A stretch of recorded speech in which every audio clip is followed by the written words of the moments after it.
معراج کا ذکر ہے، تذکرہ معراج، لفظ سبحان. اور اللہ اس بات کو بڑا پسند کرتا ہے کہ ایمان والے میرے مصطفیٰ کی شانیں کھول کھول کر بیان کیا کریں.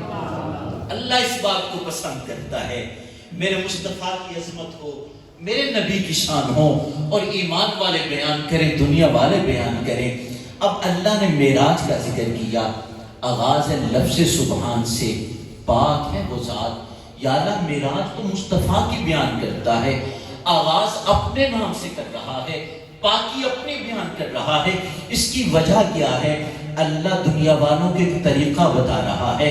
معراج کا ذکر کرنے والوں، میرے نبی کا ذکر کرنے والوں، میرے نبی کا نام لینے والوں، ایسے ہی ذکر شروع نہ کر دیا کرو. مصطفیٰ کے ذکر کرنے سے قبل اپنی زبانوں کو پاک کر لیا کرو. جب زبانیں پاک ہو جائیں پھر میرے مصطفیٰ کا ذکر کیا کرو. یا اللہ زبانیں کیسے پاک ہوں گی؟ فرمایا سبحان سے سمجھ نہیں آ رہا. جب میری پاکی بیان کرو گے، سبحان کہو گے، الحمد کہو گے، اللہ اکبر کہو گے، تمہاری زبانیں پاک ہو جائیں گی. جب زبانیں پاک ہو جائیں تو پھر پاک زبانوں سے میرے مصطفیٰ کا ذکر کیا.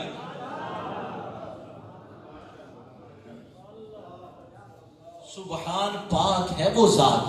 اب سبحان کا معنی ہے اللہ کے لیے، اللہ کے لیے پاکی ہے، ہر عیب سے پاک ہے، ہر نقص سے پاک ہے. یہ اللہ نے دعویٰ کیا ہے، اہل علم جانتے ہیں دعویٰ بغیر دلیل کے قابل قبول ہی نہیں ہوتا.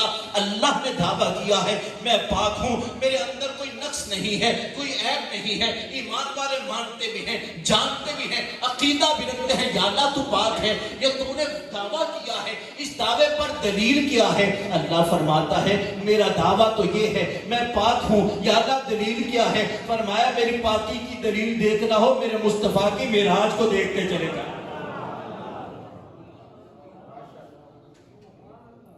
دلیل یہ ہے میں نے اپنے مصطفیٰ کو معراج سے نوازا ہے. میری پاکی کی دلیل یہ ہے، تذکرہ معراج ہے، ذکر اللہ کا ہو رہا ہے، دنیا والوں کو بتایا جا رہا ہے. آپ نے معروف حدیث سنی ہے، بار بار سنی ہے، صرف اشارہ کرنا چاہتا ہوں. حضرت حسان بن ثابت نے کہا تھا یا رسول اللہ نعت پڑھنا چاہتا ہوں. فرمایا ذرا رک جاؤ. حسان رک جاتے ہیں. میرے مصطفیٰ نے فرمایا ممبر لے کر آؤ. ممبر آ جاتا ہے. فرمایا حسان ممبر پر چڑھ جاؤ. مصطفیٰ نے حسان کو ممبر پر چڑھا کے کہا تھا میری نعت کہو. یہ کس لیے تھا؟ دنیا والوں کو بتانا تھا یہی وہ ممبر ہے جس ممبر پر میں بیٹھ کر اللہ کی وحدانیت کی باتیں کرتا ہوں. دنیا والوں یاد رکھنا جہاں اللہ کی وحدانیت کا ذکر ہوگا اسی جگہ پر میں مصطفیٰ کی نعتیں بھی سنائی جاتی رہے گی. یہی پیغام اللہ دے رہا ہے. دنیا والوں معراج کا ذکر کرتے ہو پہلے میری پاکی بیان کرنا، کیونکہ جہاں میرا ذکر ہوتا ہے وہاں مصطفیٰ کا ذکر ہوتا ہے، اور جہاں مصطفیٰ کا ذکر ہوتا ہے وہاں میں خدا کا ذکر ہوتا ہے.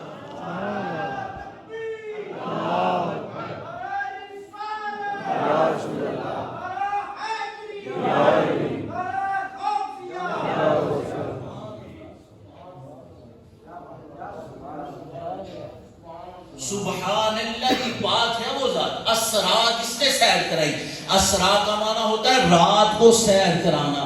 اس سے مطلب یہ سمجھ آتا تھا کہ سیر کرتے ہوئے ساری رات گزر گئی. پھر اس کے بعد بعبدہ اپنے بندہ خاص کو. پھر اللہ نے ذکر کیا لیلاً رات کے تھوڑے حصے میں. بات قابل توجہ ہے، قرآن کے الفاظ پہ غور کیجئے. فرمایا اسرا رات کو سیر کرائی، زیادہ ساری رات لگ گئی. لیلاً فرمایا رات کا تھوڑا حصہ گزرا تھا. مصطفیٰ کریم نکلے ہیں مسجد حرام سے، مسجد اقصیٰ تک پہنچے ہیں، انبیاء سے ملاقاتیں ہوئی ہیں، خطبات ہوئے ہیں، نبی نے نماز پڑھائی ہے، امام الانبیاء پیچھے نمازیں پڑھی جا رہی ہیں. مصطفیٰ آسمانوں کی سیر کرتے چلے جا رہے ہیں. آسمانوں سے پر جب واپس پلٹے نا کتنا سفر گزرا ہے، کتنا وقت گزرا ہے. ساری رات گزر گئی. اللہ فرماتا ہے لیلاً ساری رات تو نہیں گزری ہے. سیدی اعلیٰ حضرت فرماتے ہیں مصطفیٰ جب گئے تھے وضو فرما کے غسل کر کے، ابھی وہ پانی بھی نہ بہا تھا. مصطفیٰ جس دروازے سے گزر کے گئے تھے زنجیر حرکت کر رہی تھی، ابھی وہ زنجیر ساکت نہ ہوئی تھی. مصطفیٰ جس بستر سے گئے تھے وہ بستر گرم تھا، ابھی ٹھنڈا نہ ہوا تھا. مصطفیٰ ساری معراج کر کے واپس بھی تشریف لے آئے.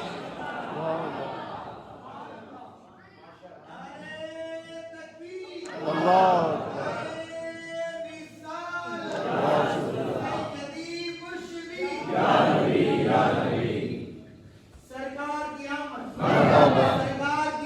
زکات یمن عظمت شان معراج مصطفیٰ سیر کروائی رات کو اسرا بھی عبدی ہی اپنے بندہ خاص کو عبد پہ غور کیجئے اللہ نے روح کا ذکر نہیں کیا کہ روحانی سیر ہوئی وہ تو بارہا ہوئی ہے رویا کا ذکر نہیں ہوا کہ خواب کے اندر سیر ہوئی وہ تو بارہا ہوئی ہے آپ نے خواب دیکھا رات خواب کے اندر مکہ مکرمہ پہنچ گئے آپ نے طواف کیا ہے حجر اسود کے بوسے لیے ہیں حتیم پہ آگئے مقام ابراہیم پہ آگئے آپ نے سعی کی ہے آپ نے حلق کروایا ہے مدینہ منورہ پہنچ گئے مسجد نبوی میں نماز پڑھی ہے آپ وعدہ شریف کے سامنے آگے ہاتھوں کو جوڑا ہے نظریں جھکا دی ہیں سلام کے نذرانے پیش کیے ہیں آپ راتوں رات خواب دے کر واپس پلٹ آئے صبح اٹھتی ہے اپنے دوست سے کہا شاہ صاحب سے کہا امام صاحب سے کہا رفقا سے کہا میں رات کو عمرہ کر کے واپس پلٹ آیا کوئی اعتراض نہیں کرے گا راتوں رات کیسے چلے گئے آپ نے عمرہ بھی کر لیا پھر مدینہ منورہ بھی پہنچ گئے وہاں سے بھی واپس آ گئے رات میں کیسے ممکن ہے سارے کہیں گے خواب کی ہی تو بات ہے نا خواب کے اندر بندہ کہاں سے کہاں چلا جائے کوئی اعتراض نہیں کرتا ایمان والے اگر خواب کی بات ہوتی کفار مکہ اعتراض نہ کرتے کہ تھوڑے وقت میں معراج کیسے ہو گئی مصطفیٰ نے یہ نہیں کہا میں نے خواب کے اندر دیکھا ہے مصطفیٰ فرماتے ہیں میں جاگتے ہوئے معراج کر رہا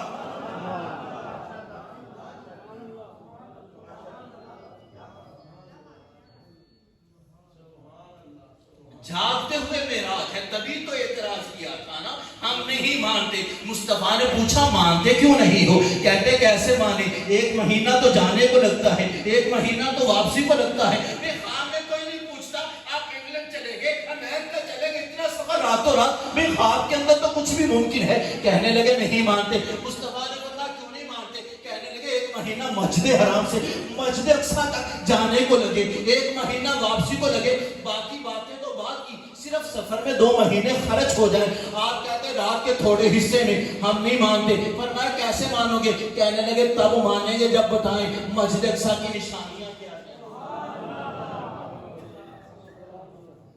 نہیں مانتے فرمایا کیسے مانو گے تب مانیں گے جب بتائیں گے کہ مسجد اقصیٰ کی نشانیاں کتنی ہیں آج یہ مجمع موجود ہے میں مسجد امیر حمزہ میں حاضر ہوا ہوں 17 فروری جمعے کا دن ہے مغرب سے عشاء تک ادھر حاضری ہے اگر باہر کوئی بندہ پوچھے کہ محمد ظاہر جمیل ادھر آیا تھا یہ سارے گواہی دیں گے ادھر آئے گا اب مجھے کوئی پوچھے وہاں کی لائٹیں کتنی تھی میں کہوں گا مجھے تو نہیں پتا میں لائٹیں کتنی ہیں وہاں کے پنکھے کتنے تھے مجھے تو نہیں پتا نا پنکھے کتنے ہیں نمازی کتنے تھے مجھے تو نہیں پتا یہ تو پہلی مرتبہ مسجد امیر حمزہ میں حاضری ہے نا اس مسجد کے امام صاحب سے پوچھ لیجئے جو 5 نمازیں پڑھاتے ہیں کہ آپ کی مسجد کے بٹن کتنے ہیں وہ کہیں گے نہیں پتا کتنے سال گزر گئے بٹنوں کا نہیں پتا چلا پنکھوں کا نہیں پتا چلا لائٹوں کا نہیں پتا چلا اور مصطفیٰ آج سے قبل مسجد اقصیٰ میں گئے نہیں اللہ کے نبی کہہ دیتے میں دروازے گننے تھوڑی گیا تھا میں کھڑکیاں گننے تھوڑی گیا تھا نشانیاں وہاں کی دیکھنے تھوڑی گیا تھا تو صحیح ہوتا نا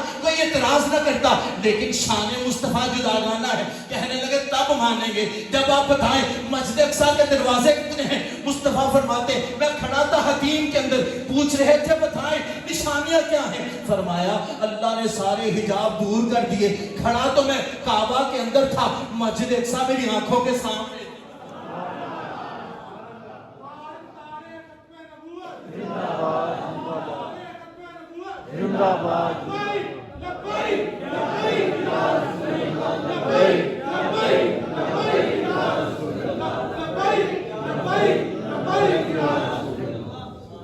بتائیے وہاں کی کھڑکیاں کتنی ہیں مصطفیٰ فرماتے کھڑا تھا حرم کے اندر نظروں میں مسجد اقصیٰ تھی پوچھتے جا رہے تھے میں دیکھتا جا رہا تھا انہیں بتاتا جا رہا تھا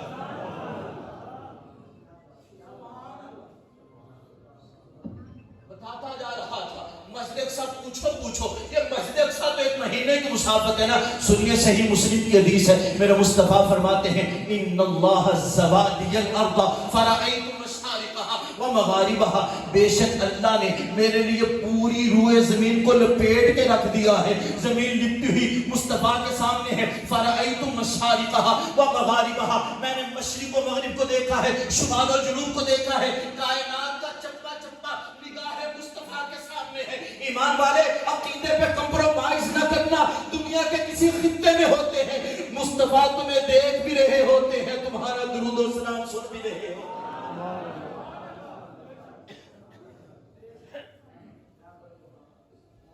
پوچھتے جا رہے تھے بتائیے مسجد اقصی کے دروازے کتنے ہیں؟ مصطفیٰ فرماتے دیکھتا جا رہا تھا، بتاتا جا رہا تھا۔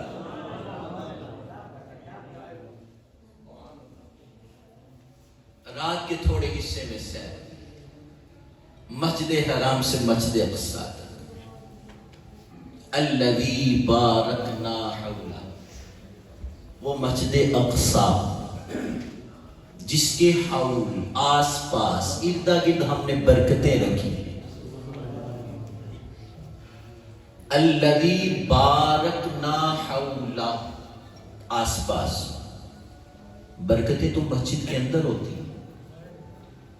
مسجد ہے، برکت ہے، حال ہے، صحن ہے، برآمدہ ہے، برکت ہے۔ آس پاس تو روڈ ہے، آس پاس تو سڑک ہے، وہاں تو آدمی جوتے پہن کے چلتے ہیں، وہاں کوئی گندگی بھی پھینک دیتا ہے، وہاں کوڑے کا ڈھیر بھی لگ جاتا ہے، وہاں برکت کہاں سے آئی؟ الذی بارکنا فی کہا ہوتا تو بات سمجھ آتی، مسجد اقصی جس میں ہم نے برکت رکھ دی ہے، یہ نہیں کہا الذی بارکنا حولہ، وہ مسجد اقصی جس کے آس پاس ہم نے برکتیں رکھی ہیں۔ آس پاس کا ذکر اس لیے ہے، اس لیے مسجد اقصی وہ مسجد ہے جس کے ارد گرد انبیاء کے مزارات مبارکہ ہیں، انبیاء علیہ السلام کے مزارات ہیں۔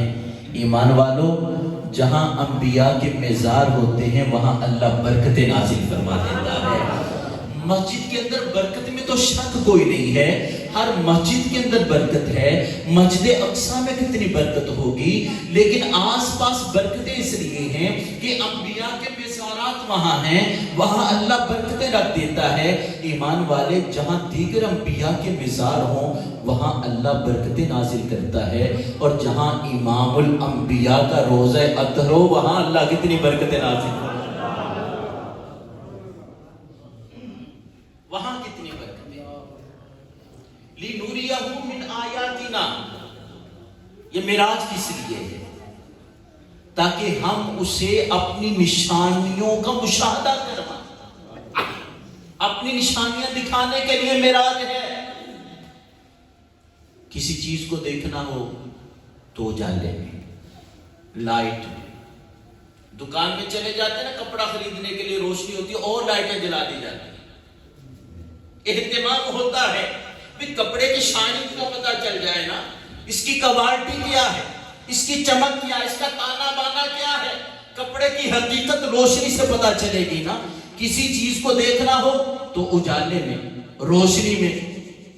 اللہ نے معراج کروائی ہے نشانیاں دکھانے کے لیے، تو یا اللہ دن کو معراج کروا دیتا، سورج کی چمک ہوتی، آب و تاب ہوتی، تیرا مصطفیٰ چمک و دمک سے نشانیوں کا مشاہدہ اچھی طرح کر لیتا۔ دن کو تو معراج نہیں، اسرا بعبدہ لیلا، رات کو معراج ہے۔ یا اللہ رات کو معراج کروانا تھی تو 27ویں رات کا انتخاب کیوں کیا، 14ویں کا انتخاب کیا ہوتا؟ جب چاند پوری آب و تاب کے ساتھ چمک رہا ہوتا ہے، زمین بھی روشن ہوتی ہے، اس کی نورانی کرنیں زمین پر بھی آتی ہیں، تو دن کو معراج نہیں، رات کو پھر 14ویں رات کا انتخاب نہیں ہے، 27ویں شب کا انتخاب ہے۔ جب سورج تو نہیں چاند ہوتا ہے نا رات کو، اور 27ویں شب چاند بھی چلا جاتا ہے، یا اللہ معراج کروا رہا نشانیاں دکھانے کے لیے۔ روشنی کا تو اہتمام نہیں کیا ہے، نہ سورج کی روشنی ہے نہ چاند کی روشنی ہے۔ اللہ بتا رہا ہے دنیا والوں، ہر آنکھ دیکھنے میں روشنی کی محتاج ہے، کبھی وہ چاند کی روشنی کی محتاج ہوگی، کبھی سورج کی روشنی کی محتاج ہوگی۔ میرا مصطفیٰ دیکھنے میں نہ سورج کی روشنی کا محتاج ہے نہ چاند کی روشنی کا محتاج۔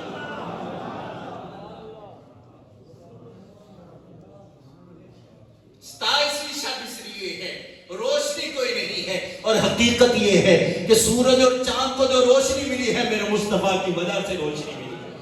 سیدہ عائشہ صدیقہ بنت صدیق فرماتی ہیں نبی علیہ السلام کی شان یہ تھی کہ اللہ کے نبی جیسے اجالے میں دیکھا کرتے تھے ویسے اندھیرے میں بھی دیکھا کرتے تھے۔ ہر آنکھ دیکھنے میں روشنی کی محتاج ہے سوائے مصطفیٰ کریم علیہ السلام کی نگاہ کے۔ 27ویں رات اس لیے ہے کہ مصطفیٰ دیکھنے میں نہ سورج کی روشنی کے محتاج نہ چاند کی روشنی کے محتاج ہے۔ پھر قرآن پاک پہ نظر ڈالیے، اللہ فرماتے ہیں اسرا بعبدہ، سیر کروائی اپنے بندہ خاص کو، اللہ سیر کروا رہا ہے۔ ایک ہوتا ہے سفر کرنا، ایک ہوتا ہے سیر کرنا۔ جب بندہ سفر کرتا ہے نا تو تیزی سے کرتا ہے، پھر رکتا نہیں ہے، یہ ہمارا سفر ہو رہا ہے، ہم نے جلد از جلد اپنے مقام پہ پہنچنا ہے۔ اور جب بندہ سیر کرتا ہے، باغ میں جاتا ہے، باغیچے میں جاتا ہے، ٹہل ٹہل کے جاتا ہے، مشاہدہ کرتے جاتا ہے، کبھی پھول پہ نظر پڑی تو رک جاتا ہے، کبھی گلاب کو دیکھا ہے ٹھہر گیا ہے، موتیوں کو دیکھا ہے تو ٹھہر گیا ہے، آبشار چل کے ہی بندے کے قدم روک لیتی ہے۔ یہ ملاقات ہے،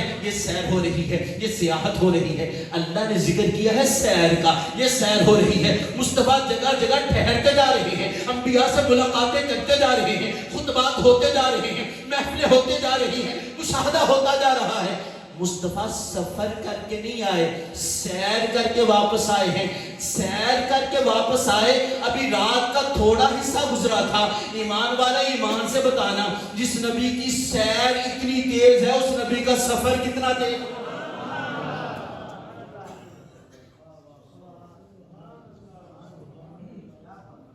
مصطفیٰ سیر کر کے آ رہے ہیں، جس نبی کی سیر اتنی تیز، رات کا تھوڑا حصہ گزرا، آپ آؤٹ سٹی میں، آپ کا کوئی پیارا فون کرتا ہے کہ آپ کا بیٹا بیمار ہے، ہاسپٹل میں ہے، آپ سیر کرتے آئیں گے کہ سفر کرتے آئیں گے؟ کہیں گے چھوڑو سارے کام، میرا پیارا ہاسپٹل میں بیٹا ہے، بھائی ہے، باپ ہے، چچا ہے، مجھے جلد از جلد پہنچنا ہے۔ آپ رکیں گے نہیں، سفر کرتے آئیں گے۔ پریشانی ہے، مصیبت ہے، سیر راستہ ہوتی ہے، سفر تیز ہوتا ہے۔ سیر اتنی تیز، اس نبی کا سفر کتنا تیز ہوگا؟ پیغام یہ دینا چاہتا ہوں، ایمان والے تو پریشانی میں ہوتا ہے نا، رنج و غم میں ہوتا ہے نا، تکلیف میں ہوتا ہے، سوئے مدینہ رک کر کے اپنے نبی کو پکارا کر وہ قلندر لاہوری نے پیغام دیا ہے، یزداں بکمن آور، اے ہمت مردانہ، اے مرد مومن، کبھی رات کی تاریکی میں اٹھ جا، جائے نماز بچھا لے، پلکوں پہ تو موتی سجا لے، لجپال نبی کے دروازے پہ دستک دے لے۔ تو مصیبت میں ہے، نبی کو یاد کرے، امتی پکارے نبی کو، امتی مصیبت میں ہو، نبی سیر کرتے تو نہیں آئیں گے، نبی سفر کرتے تشریف نہ آئیں گے۔ ایمان والے پھر یقین رکھنا، تیری دستک بعد میں پہنچے گی، لجپال نبی پہلے کرم فرماتے چلے۔